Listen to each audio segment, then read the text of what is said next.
नानक नाम चढ़दी कला, तेरे बाणे सर्वदा भला, नानक नाम चढ़दी कला, तेरे बाणे सर्वदा भला, नानक नाम चढ़दी कला, तेरे बाणे सर्वदा भला, नानक नाम चढ़दी कला। तेरे बाणे सर्वदा भला। धन गुरु दर्शन, धन गुरु दर्शन, धन त्रिलोचन। धन त्रिलोचन। आप सब ठीक हो साथ संगत जी? खुश है, आनंद है, सब गोविंद है। सब गोविंद है जी।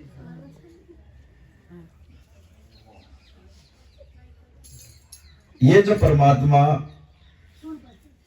बड़े पहले तो आप जो है ना अपने दिमाग को आप जो है ना आनंद ले लिया आपने, उसको भी आप थोड़ा जो है ना एक साइड से में कर दो। ये गुरु बैठ गए हैं यहाँ, सचखंड से आया गुरु महाराज जी। आप जो है ना सारे पूजा पाठ तक सीमित हो, गुरु के बारे में अभी तक इतना ज्ञान नहीं है, लेकिन बड़े ध्यान से सुनना आपने एक एक शब्द। मैं नहीं बोलूंगा ये ऊपर से परमात्मा बोल रहा है, मैंने बोलना भी नहीं आता, लेकिन जो अपने दिमाग का को खाली करके और जो यहां बैठेगा वही कुछ अपने दिमाग में डाल के ले जाएगा यहां से। और जो पहले ही डाल कर बैठा फिर उसमें गुरु क्या डाल लेगा बताओ? पहले ही जो भरा हुआ है, जो सोच रहा है, विचार रहा बैठा बैठा बैठा सत्संग में, और उसका विचार, अरे मेरी दुकान के गाहक निकट गए, मेरा खेत में काम खराब हो गया, मेरे बच्चे नू है, मेरा ये हो गया, मेरा ये होगा, ये सोच रहे हैं बैठ के। ये सोच यहां नहीं चलेगी बिल्कुल भी कभी, बिल्कुल खाली होगा। बैठो आगे गुरु के चरणों में।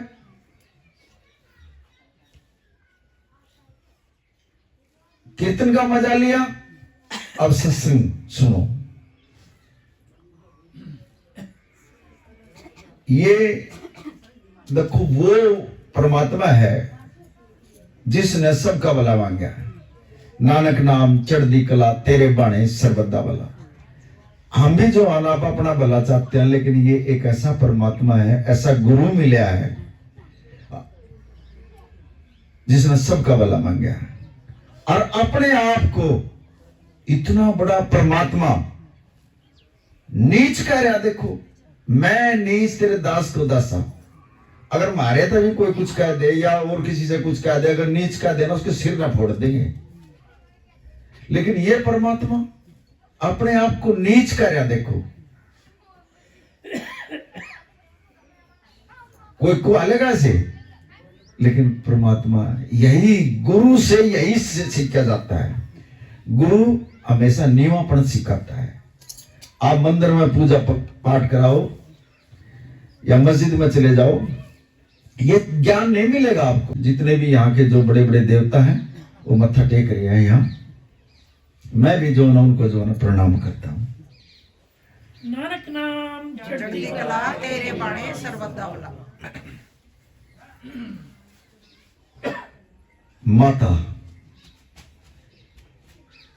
बड़े ध्यान से सुनना, कथी एक एक शब्द अंदर आएगा और आपको ज्ञान हो जाएगा। सबसे पहले उस परमात्मा ने कुछ नहीं था यहाँ, कुछ भी बिल्कुल शून्य था कथी। उसने मां भगवती को जन्म दिया। मां भगवती जिसका कोई रूप नहीं, निराकार है वो। फिर इसको कहा मां भगवती को उस परमात्मा ने, पार ब्रह्म ने, चाहे हम जैसे हम बैठे हैं, चाहे उसने कृष्ण कह ले, राम कह ले, चाहे किसी नाम से भी पुकार लो उसको, परमात्मा एक है। परमात्मा ने मां भगवती को कहा अब तू आगे सृष्टि की रचना कर। मां भगवती ने अपनी शक्ति से अपने 3 पुत्र पैदा करे। बड़े ध्यान से सुनियो, ये सृष्टि की रचना हो रही है। मां भगवती ने अपने 3 पुत्र पैदा किए, ब्रह्मा, विष्णु और महेश। और इनसे काम दे दिया, अब जाओ जो मैंने सृष्टि रचाई है, ये बागा तुम जो है इसको संभालो। एक कट ब्रह्मा पैदा करने वाला, विष्णु दाना पानी देने वाला, और शिव खात्मा ही करने वाला है।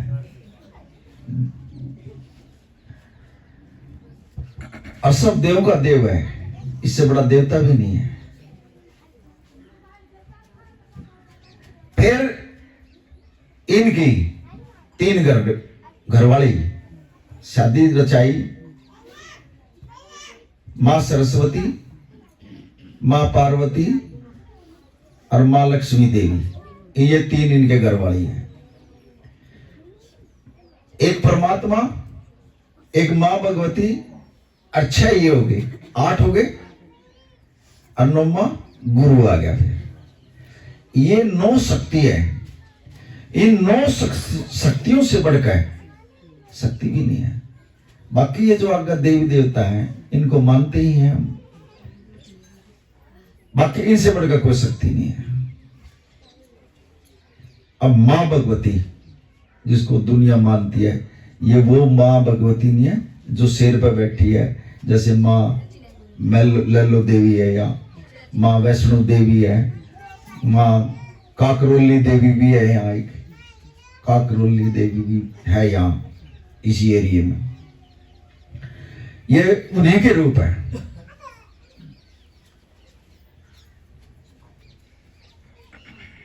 ऐसे ही देखो, गुरु से बढ़कर कोई शक्ति नहीं है। अब इसको थोड़ा ध्यान से सुनना। 11 साल का बच्चा और वो मां का कीर्तन करने लग गया, जैसे आज जो है ना आप जो है ना गुरु महाराज जी का कीर्तन कर रहे थे, ऐसे ही वो बच्चा जो है ना 11 साल का, और वो कीर्तन करने लग गया। और 11 साल तक जहां भी मां भगवती का कीर्तन होगा वह वहां कीर्तन करने के लिए चला जाता। अब जब 12वीं साल लगी और वो कीर्तन करने के लिए गया, उसके कीर्तन करने के बावजूद वहां गुरु नानक देव जी अपने प्रवचन कर रहे थे। अब वो प्रवचन उसने सुना कि भाई यहां कोई संत भी आया है, इसको ज्ञान नहीं है, और ये जो ना उनके प्रवचन सुनने के लिए चला गया। क्या तो मां के कीर्तन करता था 11 साल तक, और फिर ये महाराज जी के जो ना प्रवचन सुनने के लिए चला गया। और इसको जो ना संत के बारे में जो ना ज्ञान हो गया। फिर इसने पूछा भाई ये कौन संत है? कहने लगा भाई ये गुरु नानक देव जी है। अच्छा अखा इससे तो जो ना मैंने भी दर्शन करने हैं। ये तो वहां तरन तारण में रहते हैं भाई, बोले मैं इसके दर्शन कर आऊंगा। अब सात संगत जी अगले दिन उसका कीर्तन खत्म हो गया। अगले दिन भाई लैणा सिंह नाम था।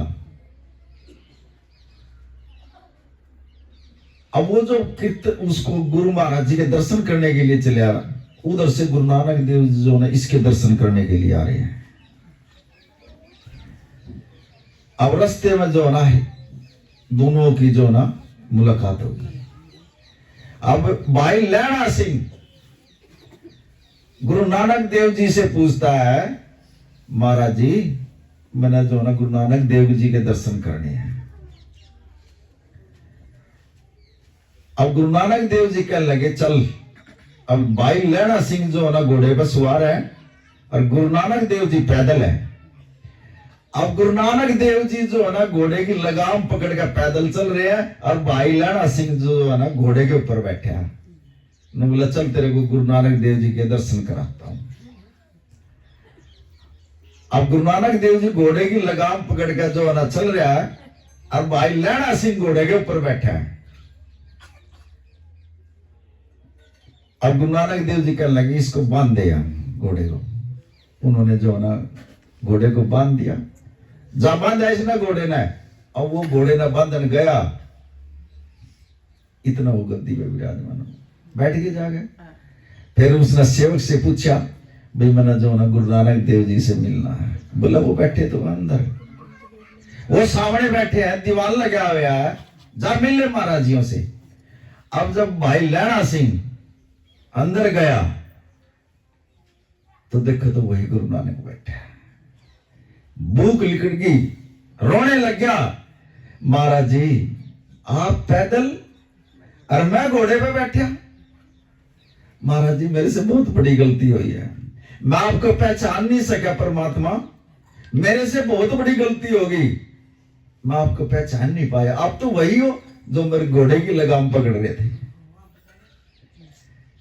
आप तो वही हो। गुरु नानक देव जी कहने लगे भाई तेरा नाम क्या है? बोला जी मेरा नाम लहणा। बोला जो लेने आता है ना गुरु उसको देने के लिए पैदल चल कर जाता है। तेरे बाणे मना आज देना तेरे को, तू लेने के लिए आया है, मैं देने के लिए जो है ना इतनी दूर जो है ना तेरा जो है ना पैदल चल कर गया, मना तेरे को देना, बहुत कुछ देना तेरे को, जा। महाराज जी ने जो है ना उसको जो है ना गुरु गद्दी दे दी, उसका नाम ही बदल दिया लैणा सिंह का। फिर कहने लगा आज जो है ना तेने जाना नहीं है, चल मेरे पास रुकना रात को। बोला सतवचन महाराज। अब रात को लैणा सिंह महाराज जी के, गुरु नानक देव जी के जो है ना वहीं आश्रम में जो है ना रुक गया। अब ये सुनने वाली बात है, बड़े ध्यान से आप जो है ना इनके शक्तियों के चक्कर में जो है ना ये यहां बहुत गहराई बात आती है। ये अब ठीक रात के 12 बज रहे हैं और भाई लैणा सिंह जो है ना उठा रात को, तो एक माता जी जो है ना रात को ठीक 12 बजे झाड़ू दे रही है और उसके मत्थे पर जो है ना इतना तेज निकल रहा है, वो लैणा सिंह जो है ना देख के हैरान हो रहा है, इतना तेज है इसके मत्थे पे, भाई ये लेडीज कौन है जो रात में जो है ना झाड़ू दे रही है ठीक 12 बजे। उसने उससे जागा पूछा भाई तू रात में 12 बजे गुरु नानक के घर में तू झाड़ू दे रही है, तू है कौन? जब वो माता कहने लगी मैं वो हूं, माता हूं जिसके तना 11 साल कीर्तन करे हैं, तना 11 साल तक मेरा कीर्तन कराया है और मैं वो माता हूं और मैं झाड़ू देती हूं। बोला तू झाड़ू देगा क्या लेती है यहां से? लैणा सिंह उस मां देवी से पूछता है, बोला तू रात को 12 बजे झाड़ू देगा और तू क्या लेती है? नो बोले मैं रात को 12 बजे सेवा कर झाड़ू देकर इस गुरु नानक देव जी से जो ना मांगती हूं, ए परमात्मा तू मुझे भी दे दे, मैंने आज्ञा जो ना सेवकों को देना पड़ता है। मैं रोज की रोज यह सेवा करके और कहने लगी लैणा सिंह मेरी वर्गी पता नहीं कितनी की माता जो ना इसके दरबार में सेवा करनी है और रोज डेली सेवा करती है हम यहाँ गए और इसी से मांग कर ले जाती है जब हम तुम्हारे वर्गों का जो है ना भला करते हैं। हम तुम्हारे को इन्हीं से लेकर देते हैं, हमारे पास भी नहीं है। जो हम देते हैं ना तुम्हारे को, जो तुम्हारे काम होते हैं हम इस परमात्मा से लेकर जाते हैं। रात के टाइम में जो भी कुछ है गुरु के अंदर समाया है, गुरु से बाहर कुछ नहीं है और गुरु बगैर परमात्मा भी नहीं मिल सकता। कितनी पाठ पूजा कर लियो चाहिए, कितनी भी, और रही देवता की, और जैसे हमारे ये गांव में है कलयुग का ये वरदान है, कोई भी देवता कोई भी शक्ति जो न दर्शन नहीं देगी कलयुग के अंदर। सिर्फ एक गुरु ऐसी शक्ति है जो अपना रूप धारक है, शरीर समेत संगत को दर्शन देगा, बाकी कोई नहीं दे सकता। गुरु ही आएगा, ये वचन दिया गया कलयुग में, और किसी को न्याय नहीं दूंगा मैं, और कोई नहीं आएगा, सिर्फ एक गुरु आएगा और शरीर समेत आएगा, उसको नहीं रोक सकता तुम। अब गुरु परमात्मा के रूप में जो ना धरती पर आता है, जब हमारे वर्ग जीवों का उद्धार करता है। करता करे ना कर सके और गुरु करे सब हुआ है। और 3 लोक 9 खंड में गुरु से बड़ा नहीं कोई। संत ना होते जगत में, जड़ मरता संसार, अग्नि चढ़ी आकाश पर बरस पड़े अंगार। अगर संत नहीं होते ना, संत के बगैर यह धरती माता भी नहीं रह सकती। देख लो, सावन के महीने में ये धरती माता 16 श्रृंगार करती है। कैसे कैसे फूल, अब कैसी कैसी हरियाली हो रही है इसके ऊपर। और सावन के महीने में जब बारिश होती है ना, जब बारिश के जरिए ये भी जो ना परमात्मा से मिलती है। इसको भी अपने पति से मिलने की इच्छा होती है, मैं भी अपने पति से मिलूं। ये संत के बगैर नहीं रह सकती ये धरती। कोई पूर्ण संत ही इस धरती पर जो ना जरूर होता है, ये रह नहीं सकती। ना इतना अधर्म हो जाएगा यहाँ, ये वजन नहीं उठ सकती। अगर बीच में जो आया था, जब इसने पुकार करी है परमात्मा मेरे ऊपर इतना अनर्थ होने लग गया, मैं इस वजन को सहन नहीं कर सकती, अब तू अपना रूप धार का और इन राक्षस को जो ना खत्म कर दे यहाँ का, मैं नहीं सहन सकती है। परमात्मा फिर किसी गुरु के रूप में, किसी कृष्ण के रूप में, किसी राम के रूप में इस धरती पर जो ना अवतार लेकर उन राक्षसों का वध किया, जब इसको बचाया। इसको शेष नाग ने परमात्मा से कहा, बोला परमात्मा है कोई भगत ऐसा जो इसका वजन उठ लेगा। अब कई जो भगत थे वो अपना जो है अहंकार के कारण बोला मेरे को दे, जा दे दिए 50 साल। अब 50 साल में हिल गया, नहीं उठा गया धरती का वजन।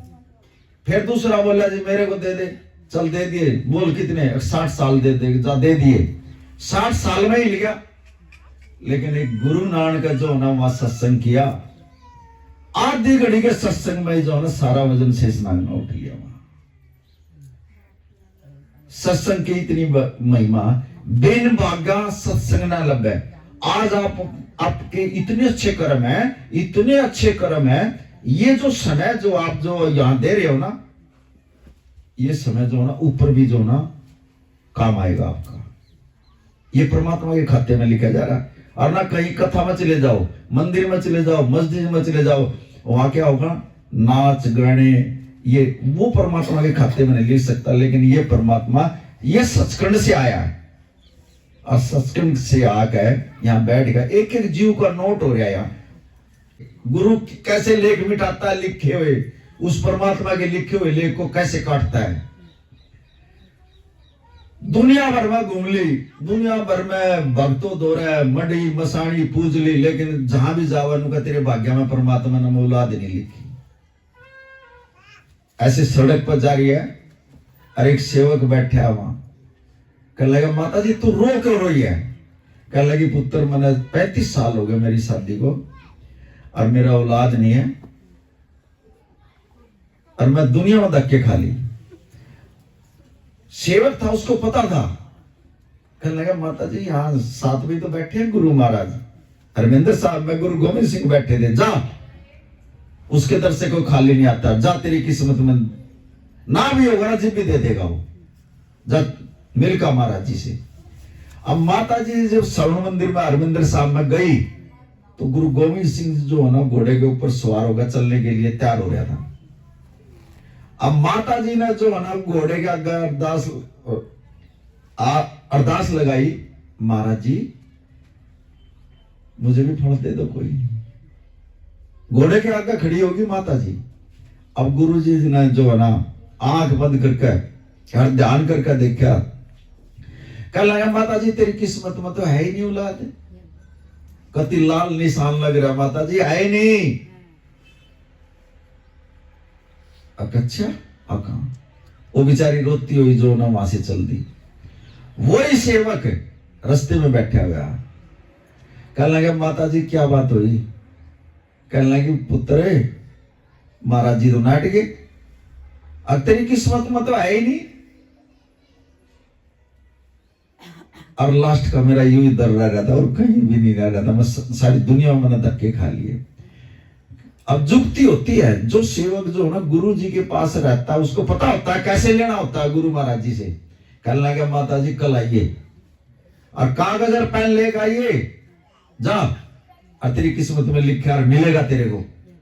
अच्छा अका अब माता जी ने क्या ना नींद आवा थी रात में, जब सेवक ने बता दिया उसको, अगले दिन जो ना नहा धो गए और कागज और कलम दुआत और वो लेकर आई, और वो सेवक रास्ते में बैठा था, कह लगे माता जी आ गई, कहाँ आ गई, नो बोले जा मिल ले गुरु महाराज जी से, और वो नु कहा तेरी किस्मत कल भी आई थी तू, और तेरी किस्मत में है नहीं माता जी, सिर्फ तने एक ही बात कहनी है गुरु महाराज जी से, महाराज जी जब मेरी किस्मत के लेख लिखे जा रहे थे वहां भी तो आप थे लिखने वाले, अगर आपने वहां मेरी किस्मत में नहीं लिखा तो यहां लिख दो, लिख दे गुरु महाराज।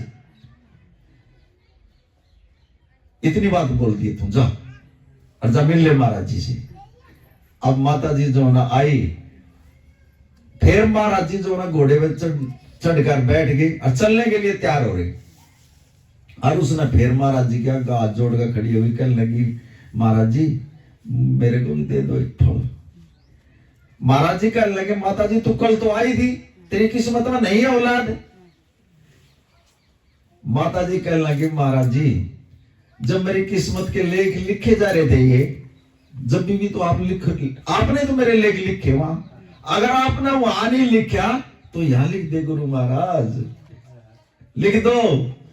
अब गुरु महाराज जी ने सोच ली, अब किसी ने बता दिया कुछ सेवक है ऐसा ही, इसको तो पता ही नहीं है जिस जगह, अब बोले महाराज जी ये ले पेन कागज, आज मेरी किस्मत में लिख दे, दे दे मुझे। और जब गुरु महाराज जी ने जो ना कागज और पेन लेकर जब लिखने लगे, अब महाराज जी घोड़े पे बैठे थे, उस घोड़े आगे भी अरदास लगा दी, भाई तू भी आज मेरी मदद कर दे मेरी मदद। अब जब महाराज जी लिखने लगे वो घोड़े ने पैर उठा लिया, महाराज जी तो एक लिखा था और वो 7 का बन गया वहां, नानक नाम चढ़ती कला तेरे बाणे सर्वदा। पर्ची पर 7 लिख दिया, लिखा था तो एक है और वो 7 का लिखा गया वहां। कहने लगे ले माता जी 7 पुत्र होंगे तेरे नानक नाम जा। अब 7 पुत्रों की पर्ची ले गए और माता जी जो है ना खुश होकर चल पड़ी। अब वही सेवक जो ना रास्ते में बैठा, कहने लगा क्यों है माता जी, हंसती आ रही है। कहने लगी पुत्र 7 लिख कर दिया, जाई तेरा 7 पुत्र। ये है गुरु की किस्मत, ये है गुरु मिटा सकता है उसकी लिखी हुई लेख को।